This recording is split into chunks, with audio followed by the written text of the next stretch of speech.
At the Water's Edge. Presented by iDreamInPlotPoints. A story-driven, episodic, immersive experience. More adventures await you on our website.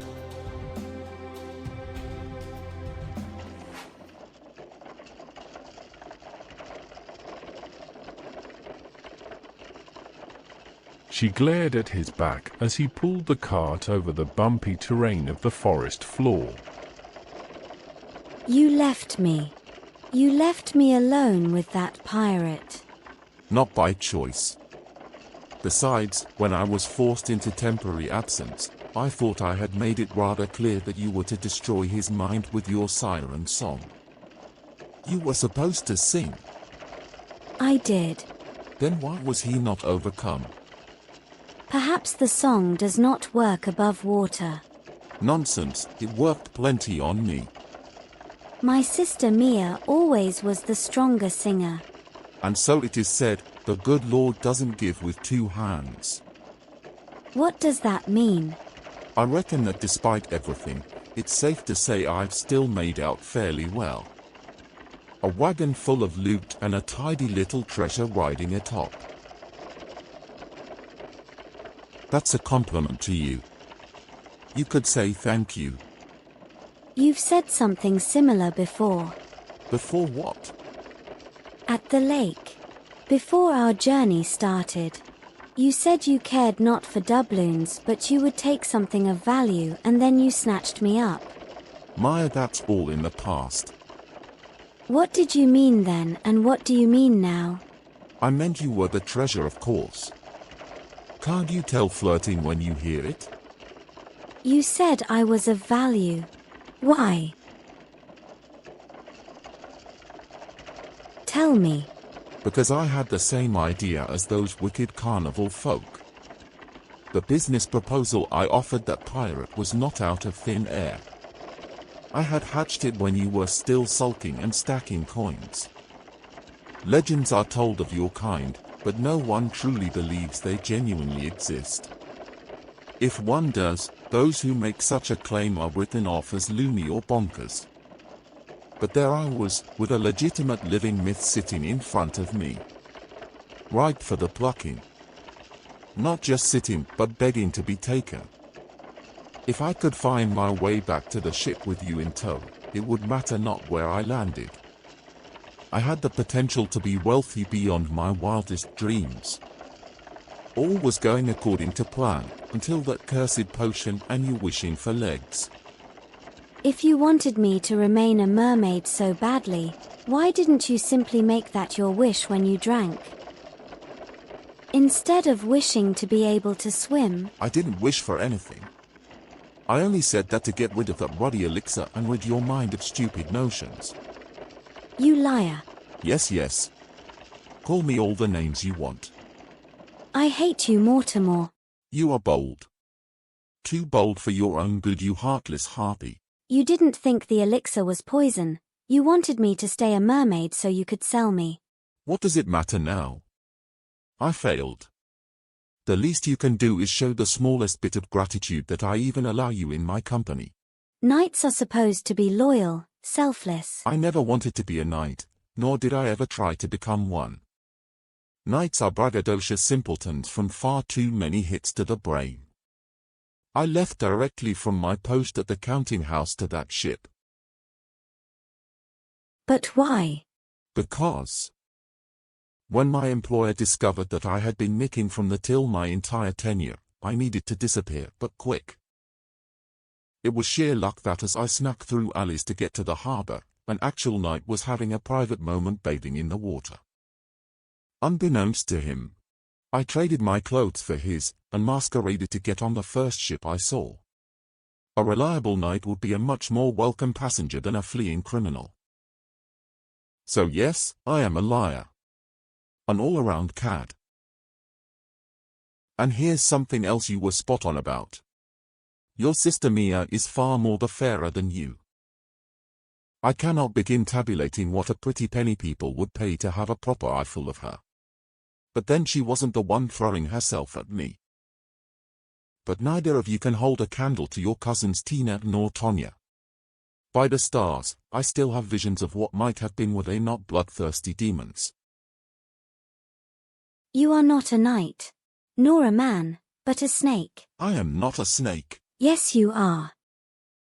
Left alone when you were born, not even your mother could bother to love you. Well, at least my stupidity didn't serve my parents up for slaughter. She leapt from the cart and ran from him. Maya. His shouts became more faint as the distance between them increased.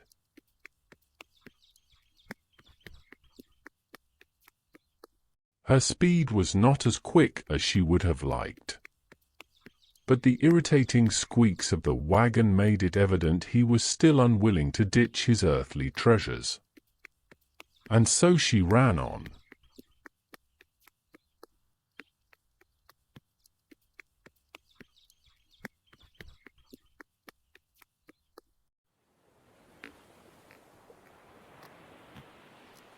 Her footsteps slowed when she cautiously peered through the fanning leaves of a lush plant.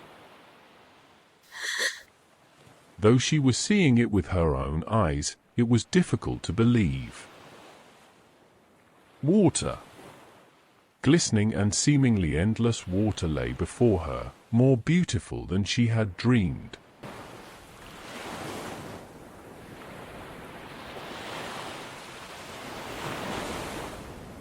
The waves crashed upon the beach so loudly that she stepped back, hiding behind the foliage.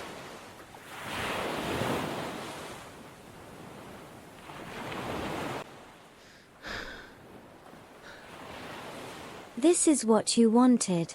Go get it. She took a few calming breaths and emerged from the forest, stepping onto the sand.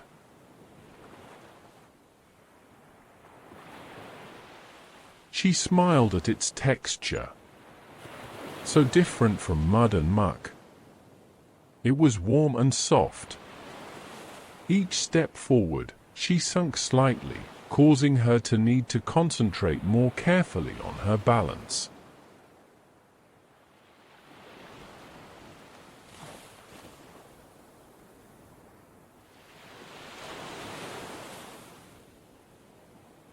Between the noise of the waves and the pounding of her heart, she did not hear the quiet footfalls of boots behind her. What a lovely day for the beach. Let me go. He snatched her up and began marching toward the wrecked hull of a large ship. Clearly you cannot be trusted to sit still, so other measures will have to be taken. You will stay put until I come to collect you.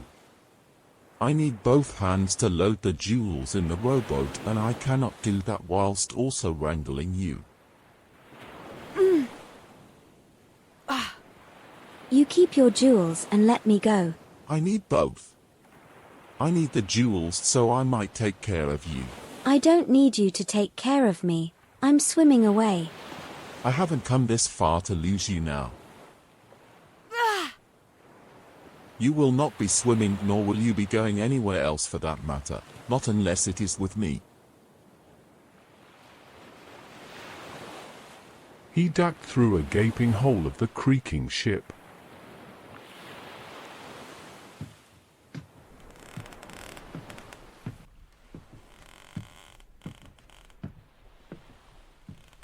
I'll get the loot stowed aboard the rowboat, as well as additions to our wardrobe. You will dress as proper ladies dress, so you might as well begin getting accustomed to doing so. I have no use for clothes. I will soon have my fin and gills. Come off it. Just stop. Here we are at the ocean. You wish to be a human, and human you still are. There will not be another transformation. Human you shall remain. You cannot force two wishes out of a one-wish potion. It wasn't 2 wishes. It was 1 wish with 2 parts. I'm warning you now, when we are out and about in public, there will be none of this back talk. What is out and about? If you promise to behave yourself, I'll bring you out on the town for special occasions.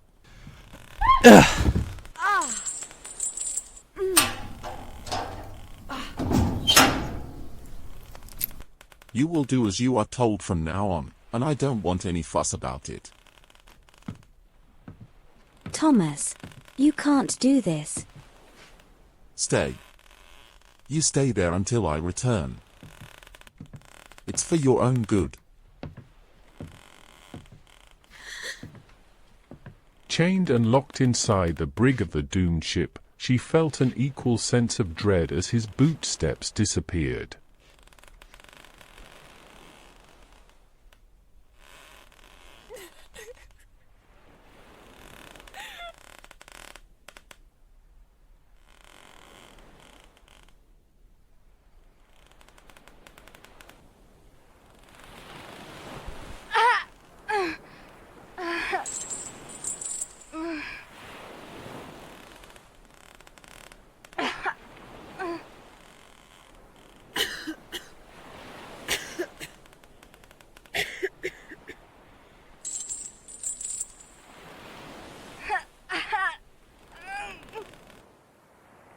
Meanwhile, back on the beach, Thomas made haste to load the rowboat with bundles.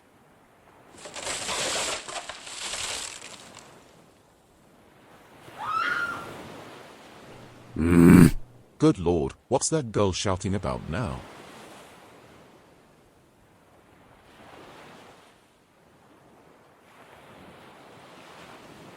With great annoyance, he stomped his way back inside the beleaguered wreck.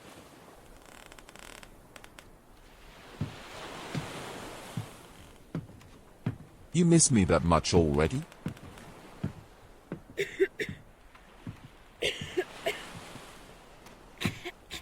The cargo is set and I've come to fetch you as promised. I suspect you've learnt your lesson about following orders, yes? It's an important quality for a wife, but of equal importance of a first mate.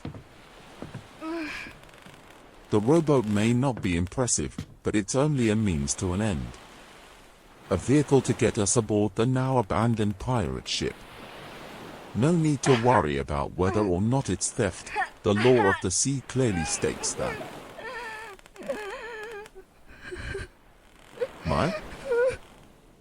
Maya, what's wrong?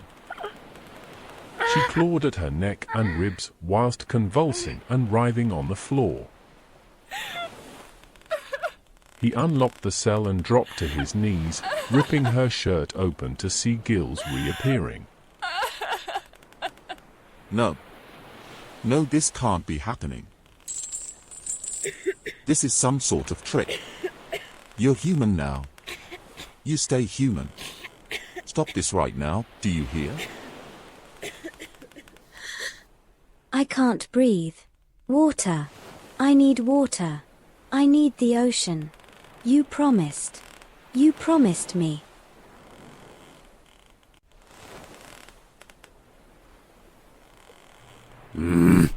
Dirty, rotten, deceptive potion. He removed her bonds and lifted her into his arms. The ocean. Yes, I know. We're going. He stomped on the battered boards that moaned as much as she. The grinding of his teeth competed with the noise of the surf.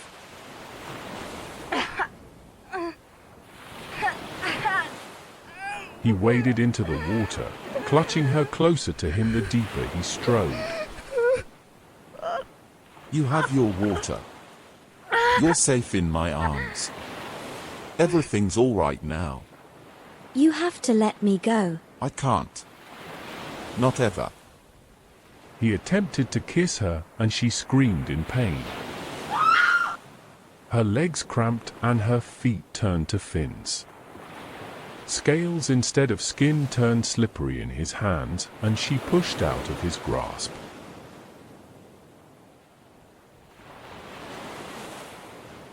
Stunned, he watched the horizon as all his hopes for an idyllic future swam away. She's mine. She needs me. Whether she knows it or not. He dashed to the loaded small boat, using all his weight to push it into the sea. Gripping the oars, he rowed as hard as he could against the incoming waves.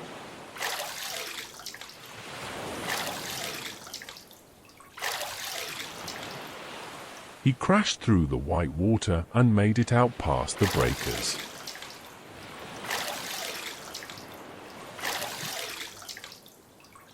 He paused his rowing to call out her name, and was answered by a rogue wave capsizing the beleaguered vessel.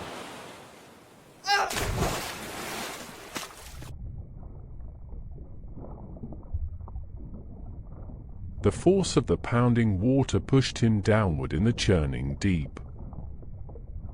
Ill-gotten riches plummeted past him. What was fleetingly his, no longer did he own. He struggled to determine up from down when he saw a familiar figure floating just out of his reach.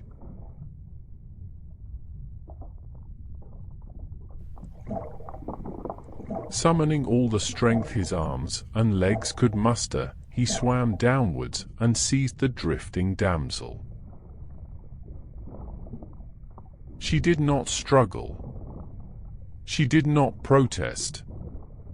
She felt heavy as the fortune that had sunk to the depths. Holding her tightly, he kicked and willed himself to propel them to the surface.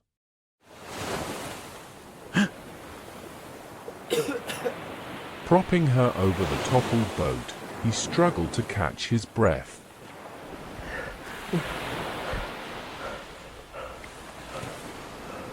The relentless waves jostled and rolled the boat again, sending them both under.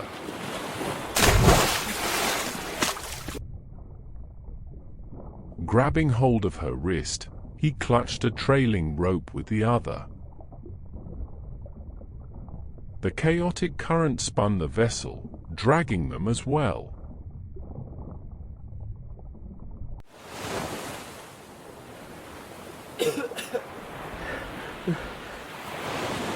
He hefted her into the now properly floating boat.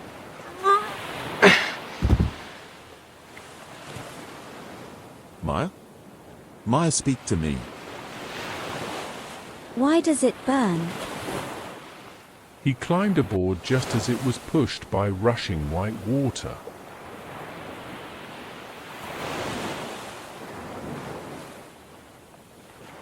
Running aground with a violent thrust, the rope he still gripped sliced through his hand.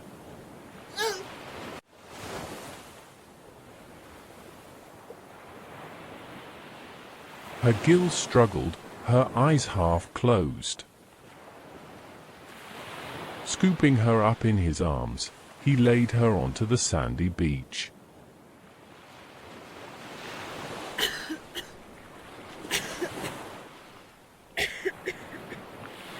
Strange water. Burning. Awful tasting. It's the ocean. It's not meant to be drunk. The water. The ocean is salt water. Salt. What is that? I'm so stupid.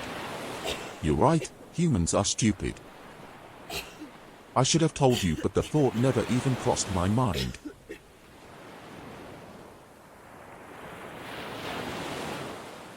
Maya?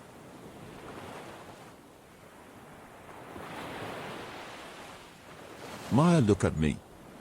Open your eyes. He took the necklace that she had discarded from around his neck. Here, the elixir. There must be a few drops left. Come on. He touched the bottle to her parted mouth. A single drop moistened her lips. He used his finger to adhere the potion, but her eyes remained closed. Spiritus leum, exordi me et die voluntatem meam. Repel me lustua et impul necessitatem meam. He repeated the sorcerer's chant in desperation. Come on, Maya, wake up.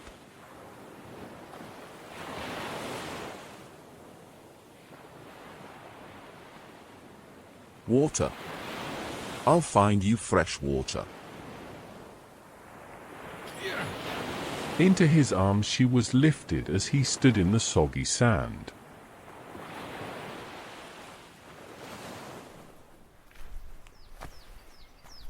He moved through the brush and into the familiar wilds.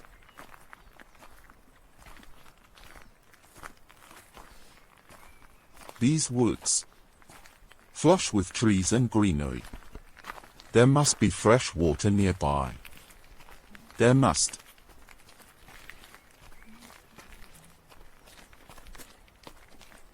She became ever heavier in his arms, and he stumbled over gnarled roots of a tree.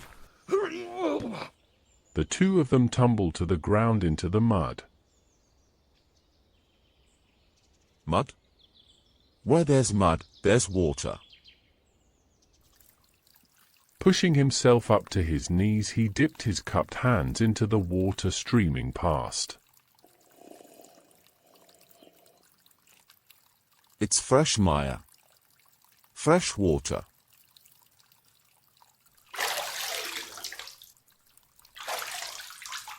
He began dousing her gills, yet her eyes remained closed.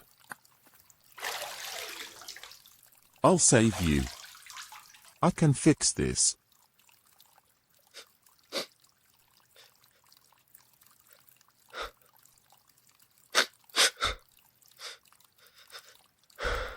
He cradled her lifeless body, inching closer to the water.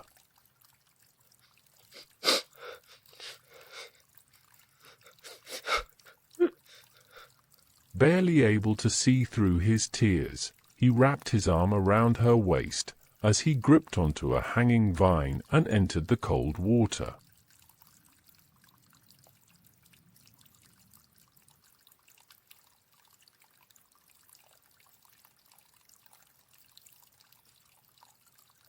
The gentleness of the current turned to a swift undertow, sweeping him off his feet. He tightened his grip on her as he twisted his other arm around the botanical lifeline. He took the deepest breath possible and plunged them both under. Interlocking his legs around a mass of submerged roots, he held both arms around her. The persistence of force urged him to relent, to let go. But he used all his might to hang on.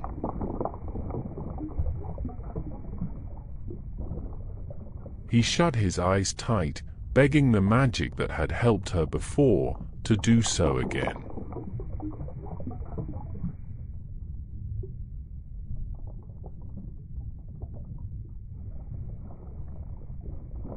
Thomas. He opened his eyes to be greeted by the gorgeous green ones he had come to know so well.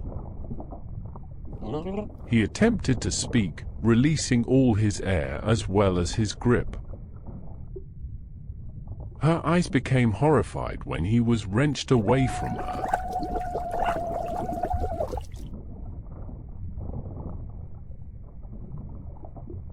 His body was tumbled and tossed in the undercurrent.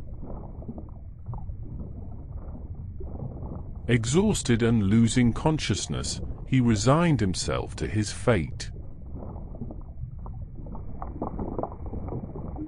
His last thoughts were, Maya, I'm sorry. He felt a sudden jolt. His body strained to move forward but could not. Something was tight against his throat. Don't be stupid. Swim.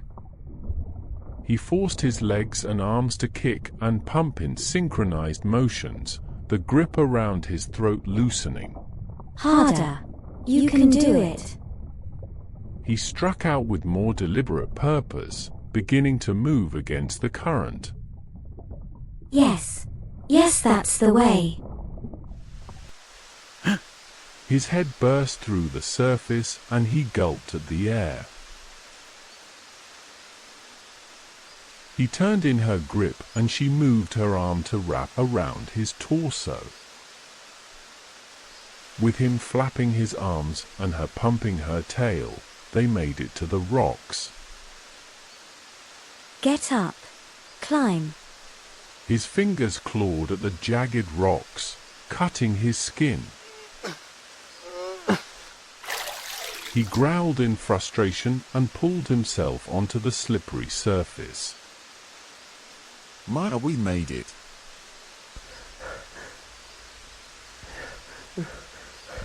He panted as he turned, smiling at her.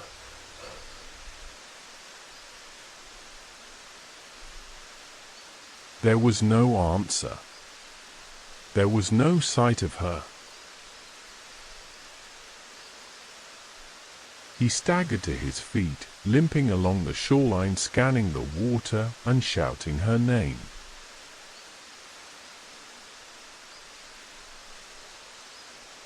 An outcropping of rocks and tangled tree roots framed the body of water before it cascaded down a beautiful, terrifying waterfall.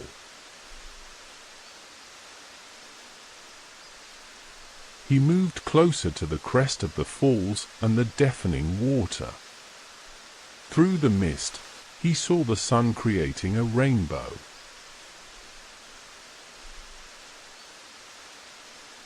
His eyes followed the colors, leading to where he saw a flat surface. The water beating ruthlessly on a shimmer of green. No. He snatched a long and hopefully sturdy vine and tied it around his waist. He climbed down the rocky face to the grouping of wedged boulders. He gripped Maya by the shoulders, freeing her. Overcome, he pressed his lips to hers, her eyes fluttering. The elixir is working. You must make a wish. I wish you loved me. I do love you. I love you something awful. It's the truth. I swear it. I'll spend the rest of my life trying to prove it. Even with my tail? Tail, gills, and the most gorgeous green eyes that have ever pierced my soul. One of the rocks beneath him shifted, trapping his ankle. He yanked on the vine in an effort to free himself. She gripped his arms, struggling against the rushing water as he dangled off the edge of the lower tier of the falls. Climb up. I cannot hold you for much longer. Let go. No. You must let me go. Do what I could not. Thomas, please. The rocks broke loose, sending them both over the falls.